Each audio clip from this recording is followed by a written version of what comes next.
Back. This is Mr. Hassan's Maths channel. I'm now answering question number 10, part B, from the October-November 2022 Cambridge 9709 paper 1 variant 1 from the pure mathematics paper. This is paper 1, variant 1. Okay, so it says here, part A answered a different question, different video, because it's like to do with integration. This one is more to do with differentiation.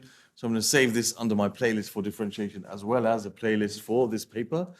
So it says the acute angle between the two tangents at B is denoted by alpha. So here you have the tangent to the curve, y equals 2x to the power of half plus 1. And here you have the tangent to the curve, y equals a half x squared minus x plus 1. And the angle between the two tangents is alpha.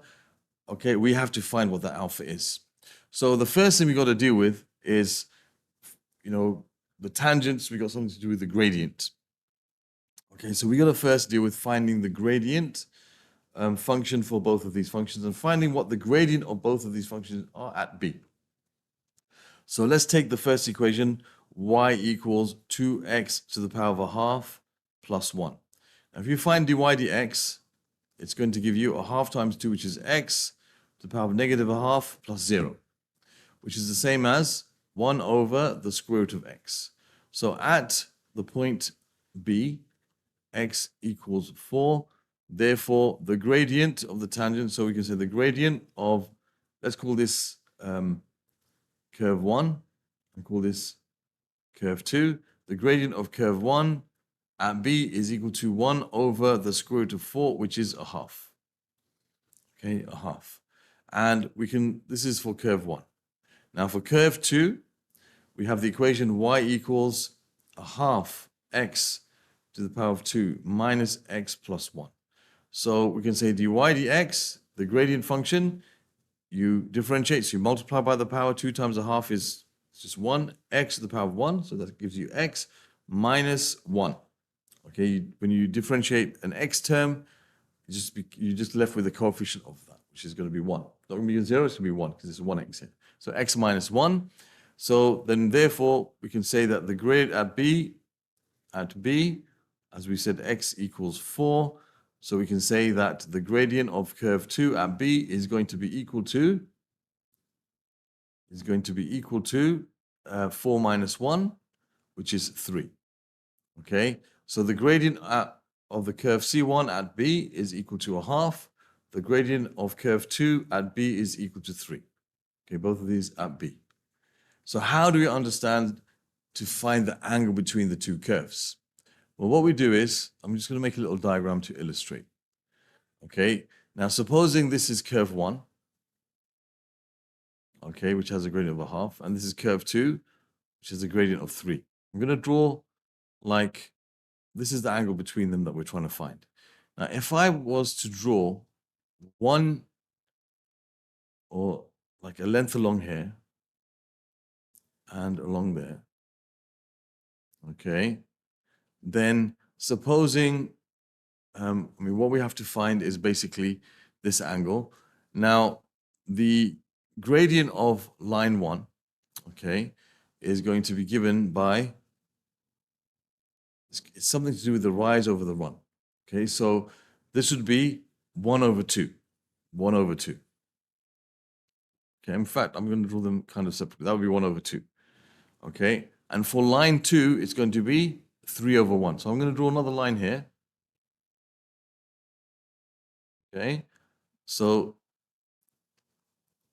this would be 3 over, put it in a different color. This would be 3 over 1. Okay, that's for line 2. So for line 1, the gradient would be, it would be this, say it's this angle over here. Say this angle was theta. Okay, and this angle over here, say this angle is beta. Okay, so what we can say is that angle alpha is equal to angle beta minus theta.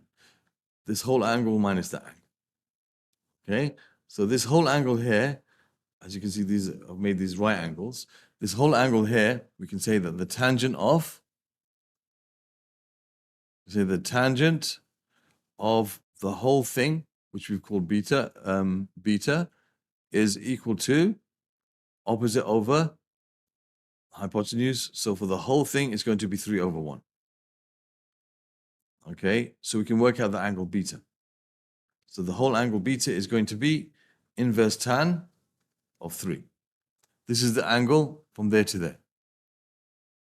Okay, and for alpha, we can say that the tangent of alpha of theta, the tangent of theta, which is this angle here, is going to be opposite over adjacent, which is going to be 1 over 2. The tangent of this angle is equal to 1 over 2. Basically, what you realize is the tangent of these angles, is equal to the gradient, okay? Because the tangent is opposite over adjacent, and the gradient is the change of y over the change in x, which is happens to be the same thing, right? So I can work out the value of these two angles quite easily. I can say that theta is equal to inverse tan of a half. So what I'm looking for, which is alpha, we call alpha is equal to basically the inverse tan of 3 minus the inverse tan of a half. And that will give me my angle that I'm looking for. That'll give me the angle that I'm looking for. So I'm going to put inverse tan of 3 minus inverse tan of half. Make sure I'm in degree mode, and that will give me my angle, which is 45 degrees. Okay, so that's the angle between them.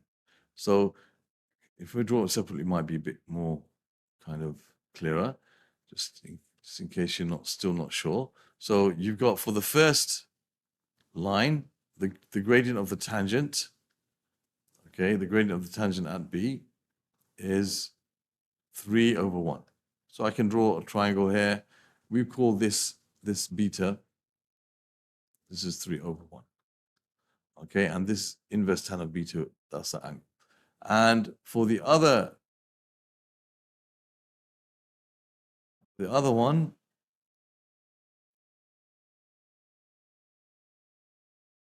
okay, we have something like this, which we called theta. Okay, so this was theta, and that was 1 over 2. Right, so we found the value of beta, found the value of theta, and the angle we're looking for is the angle between them. Angle between them, which is what we called alpha, and there we have the answer. So I hope that was clear. All right, it's not too difficult, but some students might get confused by it, but it's quite easy. Basically, the gradient of a curve is the tangent of the angle the gradient of a line is the angle that line the gradient of the line is equal to the tangent of the angle made with the x-axis. Okay, so when you have a gradient of, if you have a line, you know what its gradient is, then the gradient of that line is the change in y over the change in x, which is the same as the tangent of the angle. Okay, that line makes with the horizontal, you could say, with the horizontal.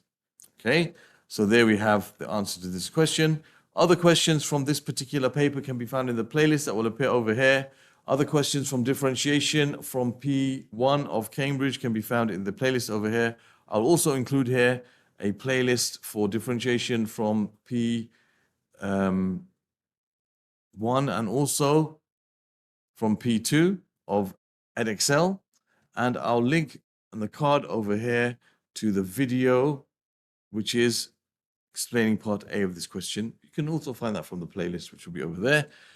Thank you for watching, and see you soon.